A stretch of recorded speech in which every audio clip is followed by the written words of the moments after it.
Je m'appelle Dodik Prastio.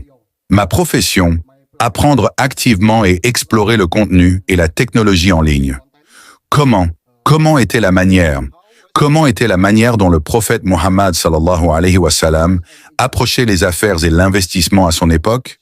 Et quel est votre point de vue sur la tendance moderne où de nombreux influenceurs promeuvent la crypto-monnaie, en particulier le Bitcoin, comme le moyen rapide de devenir riche? Est-ce que cela est en accord avec les enseignements islamiques? Le frère a posé une question. Comment le prophète Mohammed sallallahu alayhi wa sallam gérait-il les affaires, l'argent? Ensuite, la crypto-monnaie. Quel est mon point de vue sur la crypto-monnaie? Ou encore, comment peut-on devenir riche rapidement? C'est bien ça? Oui. Oui. Mohammed sallallahu alayhi wa sallam était un homme d'affaires. Il était le messager d'Allah, numéro 1. Il était un prédicateur, et il était aussi un homme d'affaires. Il a fait des affaires. Et si vous lisez la biographie du prophète sallallahu alayhi wa sallam, au début, bien sûr, il prenait la caravane de Khadija, qu'Allah soit satisfait d'elle. Il était un homme d'affaires très prospère, masha'Allah.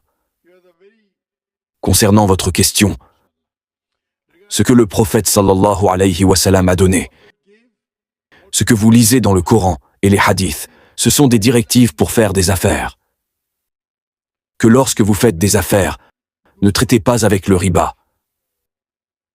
Allah dit dans le Coran, dans la sourate Al-Baqarah, chapitre 2, verset 275, « Ne traitez pas avec le riba. » Mais ils disent que le riba est comme le commerce. Dites-leur que le commerce est permis, le riba est haram.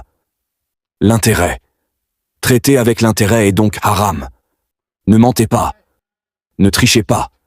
Sourate Al-Baqarah, verset 188. N'utilisez pas vos richesses comme appât pour les juges, afin de dévorer les biens d'autrui. Ne corrompez pas. Il y a donc diverses directives.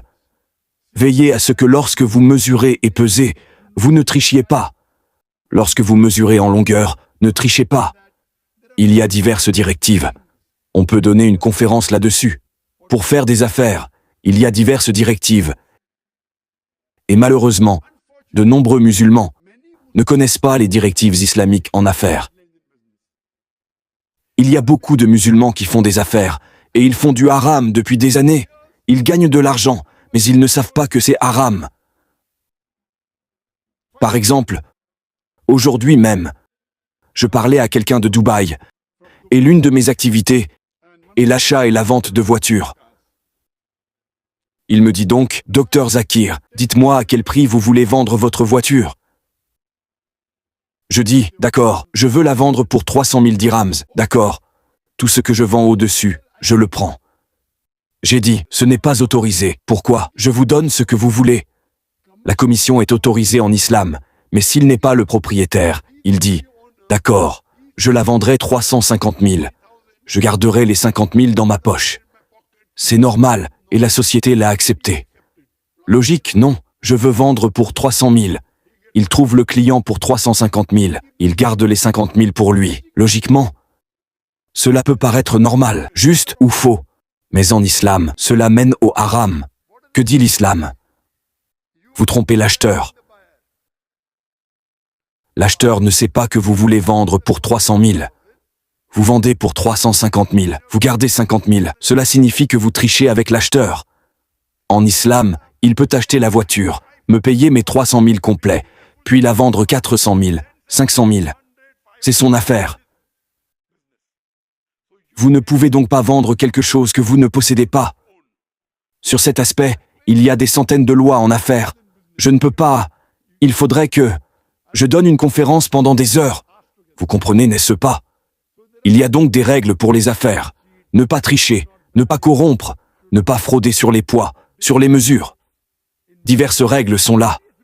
Vous ne pouvez pas retenir quelque chose et augmenter le prix si c'est une nécessité.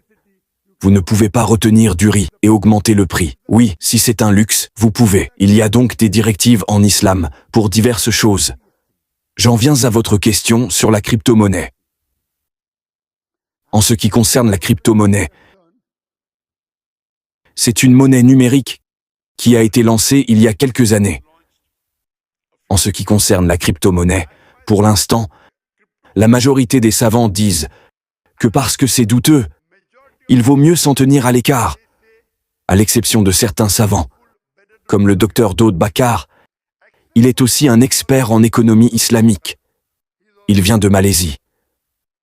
La Malaisie est l'un des pays où ils ont fait des recherches et ils disent « D'accord, si ces certains critères sont remplis et ne vont pas à l'encontre du Coran, la crypto-monnaie est permise. » Mais les autres savants, très peu disent que c'est haram.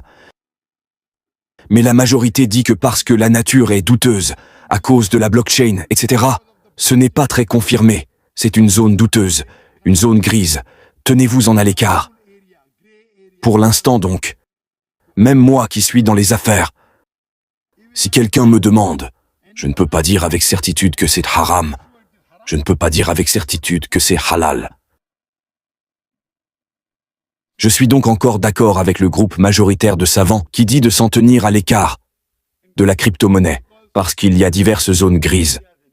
Demain, quand nous aurons plus de clarification, nous pourrons classer si c'est halal ou haram. Mais aujourd'hui, parce que c'est une zone grise et que le prophète sallallahu alayhi wa sallam a dit « Quand tu es dans le doute, laisse-le. Il y a des milliers d'affaires que vous pouvez faire.